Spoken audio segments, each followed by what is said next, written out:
पाप की कमाई खाने वाले से भगवान ब्याज सहित कैसे वसूलते हैं। दोस्तों, आज की कहानी बहुत ही ज्ञानवर्धक है। आपसे निवेदन है कि इस वीडियो को पूरा जरूर सुनना। मित्रों, ईश्वर न्यायकारी है या अन्यायकारी, इस कहानी से समझिए। यह कहानी आपके मन की सारी शंकाओं को मिटा देगी। मित्रों, किसी जंगल में एक तपस्वी साधु रहते थे। अक्सर लोग उनके पास अपनी समस्याएं लेकर आते रहते थे। साधु उनको कोई न कोई निदान बताता रहता था। उनके पास आने वाले ज़्यादातर लोग वे होते थे जो अच्छे कर्म करते थे, ईमानदारी से जीविका अर्जित करते थे, किसी का बुरा नहीं चाहते थे और भगवान में आस्था रखते थे। फिर भी वे लोग दुखी रहते थे। जो लोग अधर्म पूर्वक धन कमाते थे, छल कपट का आश्रय लेकर धन कमाते थे, बेईमानी करके खाते थे, रिश्वतखोरी करते थे, भोले भाले सीधे सज्जन लोगों को सताते थे, वे कभी साधु के पास अपनी समस्या लेकर आते ही नहीं थे। उल्टा सुखपूर्वक मौज उड़ाते थे। यह सब देखकर एक दिन साधु के मन में ख्याल आया कि अच्छे लोगों के साथ ईश्वर बुरा क्यों करते हैं। लगता है भगवान भी अन्यायकारी हैं, क्योंकि ज़्यादातर पापी लोग ही संसार में सुखी दिखाई देते हैं और धर्मात्मा लोग सब दुखी मालूम पड़ते हैं। साधु ने सोचा, चलकर इस बात की परीक्षा करनी चाहिए कि ईश्वर न्यायकारी हैं या अन्यायकारी। ऐसी बात सोचकर वह साधु वहाँ से चल दिया दुनिया में घूमने के लिए।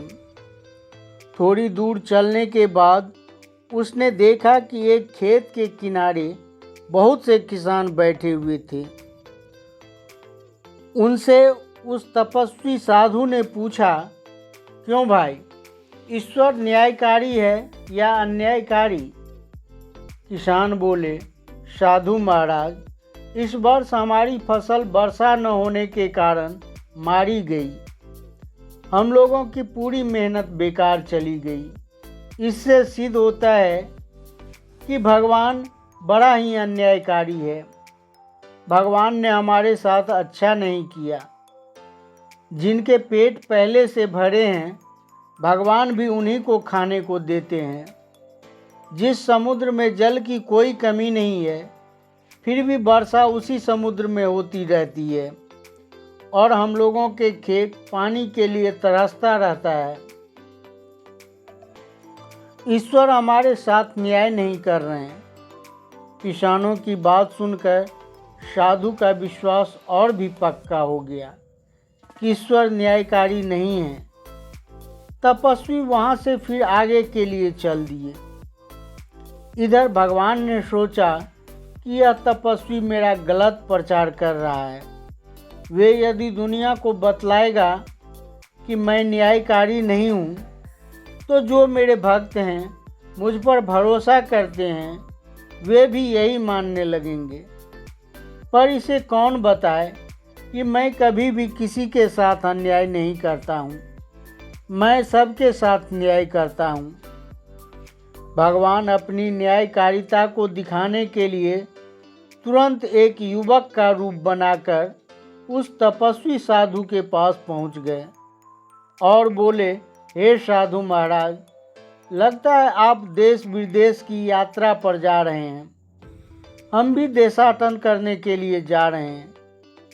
कोई ऐतराज न हो तो हम भी साथ चलें क्या? क्योंकि कहते हैं एक से भले दो। मेरा आपका संग हो जाएगा तो बोलते बतियाते सफ़र आसान हो जाएगी। दोनों आदमी साथ साथ कुछ दिन तक विचरण करेंगे, फिर अपने अपने रास्ते चले जाएंगे। तपस्वी साधु ने भी सोचा, चलो ठीक ही कहता है। इसलिए साधु ने उसे अपने साथ कर लिया। अब तो भगवान और वह तपस्वी साधु आगे के लिए चल दिए। चलते चलते दोनों एक नगर में पहुँचे। वहाँ एक सेठ रहता था जो बहुत पैसे वाला था। दोनों ने उसी के घर पर रुकने का निश्चय किया। जब वे सेठ के द्वार पर पहुँचे और सेठ के घर रुकने का आग्रह किया तो सेठ ने अतिथि समझकर दोनों को एक दूसरे मकान में ठहरा दिया। सोने चांदी के बर्तनों में उन्हें स्वादिष्ट भोजन कराया। भोजन करने के बाद वे दोनों आराम से सो गए। इधर जब सवेरा हुआ तो वे दोनों वहाँ से चलने को हुए। चलते समय उस युवक ने सोने का गिलास अपनी बगल में दबा लिया और वहाँ से चलता बना। रास्ते में आगे जाकर तपस्वी ने देखा कि वह आदमी तो सेठ का सोने का गिलास चुरा लाया है। तपस्वी को उसका यह व्यवहार अच्छा नहीं लगा।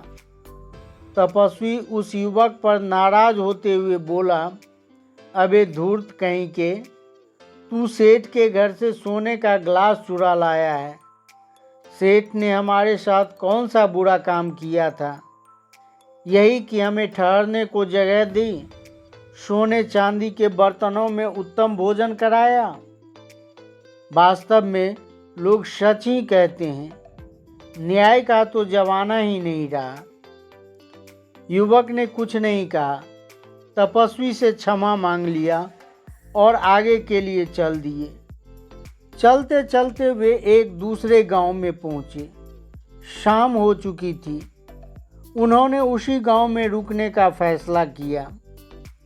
उस गांव में एक कंजूस महाजन रहता था। वे दोनों उसी कंजूस के घर ठहर गए। पहले तो वह कंजूस ठहरने के लिए उसे जगह नहीं दे रहा था। जब उन्होंने ज़्यादा आग्रह किया तो उस कंजूस महाजन ने उन्हें एक टूटे फूटे घर में ठहरा दिया और रात्रि को उन्हें रूखा सूखा भोजन दे दिया। रात भर रुकने के बाद जब सवेरे चलने को हुए तो उस युवक ने वही सोने का गिलास निकालकर उस कंजूस महाजन को पकड़ा दिए। युवक का यह व्यवहार देखकर फिर तपस्वी नाराज होकर बोला, अरे मूर्ख आदमी, जिस सेठ ने हमें इज्जत सम्मान दिया उसके घर से तू सोने का गिलास चुरा लाया, और जिस कंजूस महाजन ने हमारी कोई इज्जत नहीं की उसे तूने सोने का गिलास दे दिया। यह कहाँ का न्याय है? अब मैं तुम्हारे साथ और आगे नहीं जा सकता। साधु को बिगड़ता देख भगवान बने युवक ने साधु महाराज को बहुत विनती की और कहा, तपस्वी महाराज, मेरी गलती को क्षमा करना। मैं ठहरा मूर्ख अज्ञानी, उल्टे सीधे काम मुझसे हो जाते हैं। क्षमा बरन को चाहिए, छोटन को उत्पात। मित्रों, साधु भी उनके मनाने से मान गया। सोचने लगा, चलो इतनी विनती कर रहा है तो साथ रहने देते हैं। अब फिर वे आगे को चल दिए। चलते चलते वे एक और गांव में पहुँचे। उस गांव में एक भगवान का भक्त रहता था। दोनों आदमी उसी के घर जाकर ठहर गए। उस भक्त ने उन दोनों की खूब सेवा की, स्वादिष्ट भोजन कराया और सोने के लिए उत्तम बिस्तर लगाए। सुबह हुए जब चलने को हुए तो उसी आदमी का एक छोटा सा बालक खेलते खेलते उसके पास पहुंच गया। उस युवक ने क्या किया, उस बालक को गला दबाकर मार डाला और वहां से चलते बने। युवक का यह कृत्य देखकर साधु से रहा नहीं गया। वह बड़ा दुखी हुआ और कोशिश किया, अब मैं इसको साथ में नहीं रहने दूंगा। यह तो बाल हत्यारा है।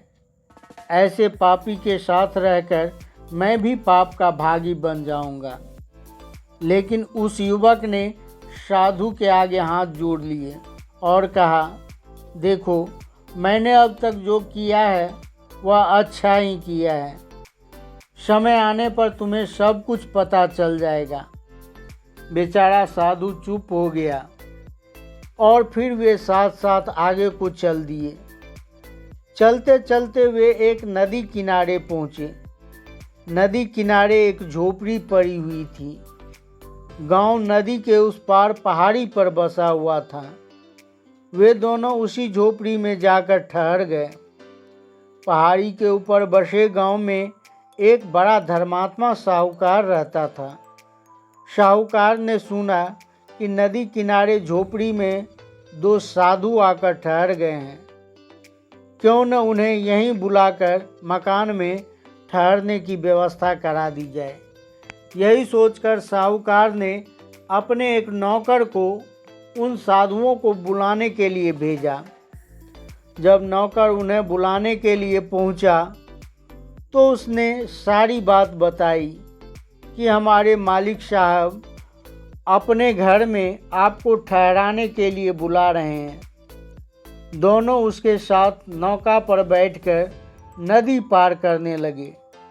नाव जब नदी के बीच धार में पहुंची तो साधु के साथ जो युवक था, उस युवक ने साहूकार के नौकर को नदी में धकेल दिया। वह नौकर नदी में डूबकर मर गया। यह देखकर तपस्वी के क्रोध की सीमा न रही। वह इस युवक पर बुरी तरह भड़कने ही वाला था, पर उसने जैसे ही पीछे मुड़कर देखा तो वह युवक ही नहीं था। साधु बड़ा हैरान हुआ, क्यों उस युवक ने ऐसा क्यों किया और फिर वह कहाँ चला गया। मित्रों, जब साधु नदी के उस पार पहुंचा तो उसने देखा कि एक सफ़ेद दाढ़ी वाला आदमी खड़ा था। वह दाढ़ी वाला आदमी बोला, हे तपस्वी, तुम जानना चाहते हो कि वह युवक कौन था और उसने यह सब क्यों किया? तो ध्यान देकर सुनो। वह युवक और कोई नहीं, साक्षात भगवान थे। और आपको इस बात का भ्रम हो गया था कि भगवान बड़ा अन्यायकारी है, इसलिए वे आपको भ्रम को मिटाने के लिए आपके साथ साथ घूम रहे थे। साधु ने पूछा कि यदि वह युवक भगवान थे तो भी उस युवक ने जो सब किया वह ठीक नहीं किया। तब सफ़ेद दाढ़ी वाला आदमी कहता है, हे तपस्वी, भगवान ने जो किया सब ठीक ही किया। उसके सूक्ष्म न्याय को आप देख नहीं पाए। इसमें उनका क्या दोष है? जो सेठ सोने चांदी के बर्तनों में अतिथियों को भोजन कराता था, वह अपने नाम के लिए ऐसा करता था। प्रेम और भाव तो उसके अंदर था ही नहीं, उसे अभिमान था। उसके अभिमान को मिटाने के लिए भगवान ने सोने का गिलास चुरा लिया। अब आज के बाद वह कभी भी किसी अतिथि को सोने चांदी के बर्तनों में भोजन नहीं कराएगा। कंजूस महाजन को सोने का गिलास इसलिए दिया था कि वह बहुत कंजूस था, कभी किसी अतिथि को भोजन नहीं खिलाता था। लेकिन अब वह लोभ के कारण हर एक अतिथि को भोजन खिलाएगा और उसे अपने यहाँ ठहराएगा भी।